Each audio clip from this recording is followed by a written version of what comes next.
asal akhir dan dari mana kalimat ini didapatkan? Yaitu ketika Rasulullah dalam keadaan yang sangat berat bebannya, dia harus memimpin kaum muslimin di perang Badar. Saat yang sama musuh sudah menantikan akan menghabisi kaum muslimin. Ketika para sahabat menolong, maka Rasulullah kemudian menyeru kepada Bilal, ya Bilal, arifna, wahai Bilal, istirahatkan kami dan Bilal dari rasa takut dan capek kita ini disuap dengan sholat. Maka Bilal berkata, sampai kepada kalimat hayya 'alal falah, mari menuju pada kemenangan. Maka seluruh sahabat bertakbir, Allahu Akbar. Sahabat sekalian, panjenengan kalau pas ada di jalan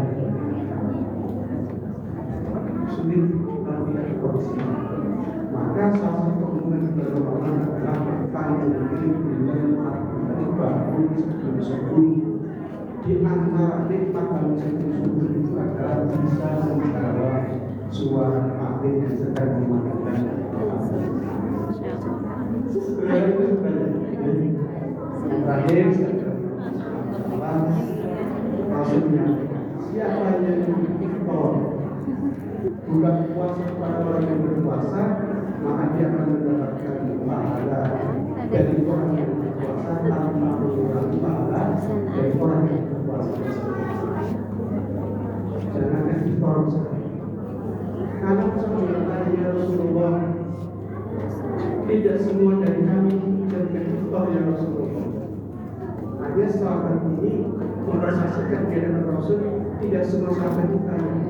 Maka Rasulullah SAW, jika kalian mau makanlah iftar pada orang yang tidak berpuasa, maka dengan segelas susu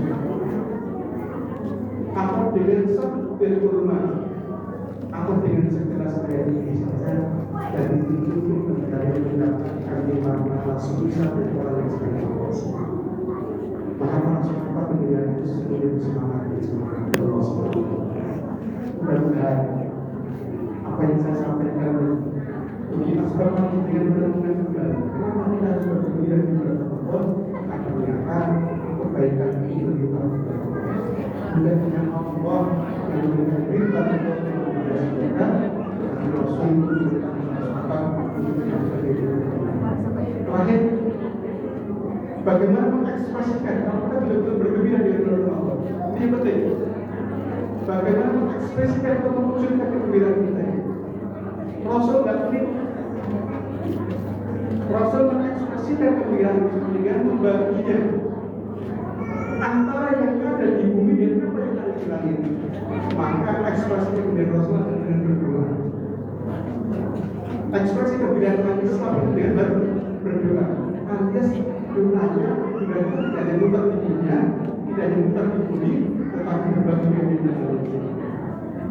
Yang pokoknya hubungannya adalah Allahumma adillahu alaina bil hamdi wal iman wassalamati wal islam rabbi wa rabbuka. Sudah ada yang apa? Sudah ada yang pernah doa ini di akhir Syaban? Halo? Kalau ada istighfar apa? Tapi yang umum kita dapatkan dalam beberapa kajian itu yang tadi bukan Allahumma barik lana fi Rajab wa Sya'ban wa barik lana Ramadan, tetapi menunjuk lagi Rasul menunjuk kepada kita itu.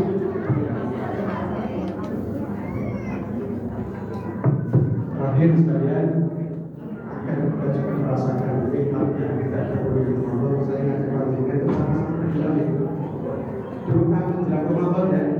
Dan nanti kita bertemu bulan Ramadan, saya berharap panjenengan juga melakukan keduanya. Saya baca panjenengan dengar ya. Siap? Asal siapa? Bismillahirrahmanirrahim. Para semangat. Bismillahirrahmanirrahim. Bismillahirrahmanirrahim. Allahumma ahillahu alaina bil amni wal iman wassalamati wal islam rabbi wa rabbuka.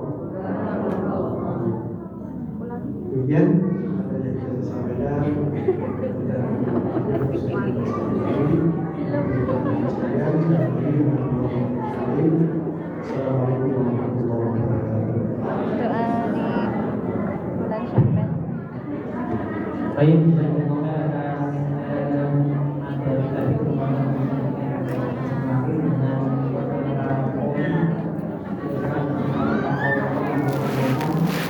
mudah-mudahan kita bisa memahaminya secara prinsip kita dengan ini dan keluar kita itu lebih baik karena ada yang masuk daripada masuk dengan itu keluarnya juga dengan diri. Berarti kan masuk. Kami buka sesi diskusi atau pertanyaan.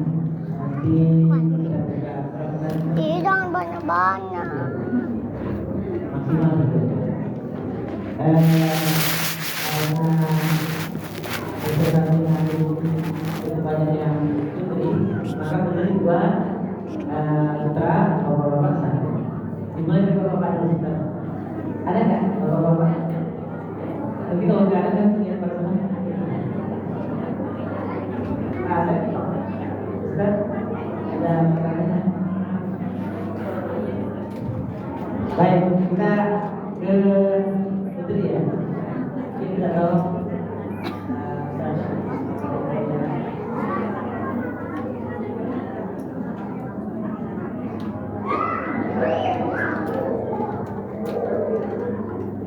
Siapa wali kelas berapa?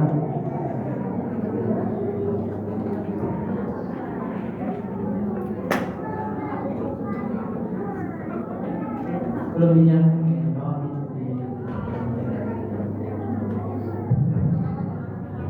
Bismillahirrahmanirrahim. Assalamualaikum warahmatullahi wabarakatuh. Assalamualaikum Ustaz, perkenalkan nama saya Fitria. Saya wali murid kelas 4A dari Islam ini. Izinkan saya sebelum terima kasih jazakallahu khairan atas penjelasannya. Pengingat kita untuk selalu berpikir di Ramadan. Tapi masih sulit bagi saya jujur untuk bergembira. Karena mungkin yang Ustaz bilang di awal tentang kemaksiatan sekecil apapun itu akan menyebabkan bumi mengurangi kebaikan yang tidak adanya. Jadi sepertinya masih sulit untuk berbahagia saat banyaknya kemaksiatan yang terjadi di luar sana.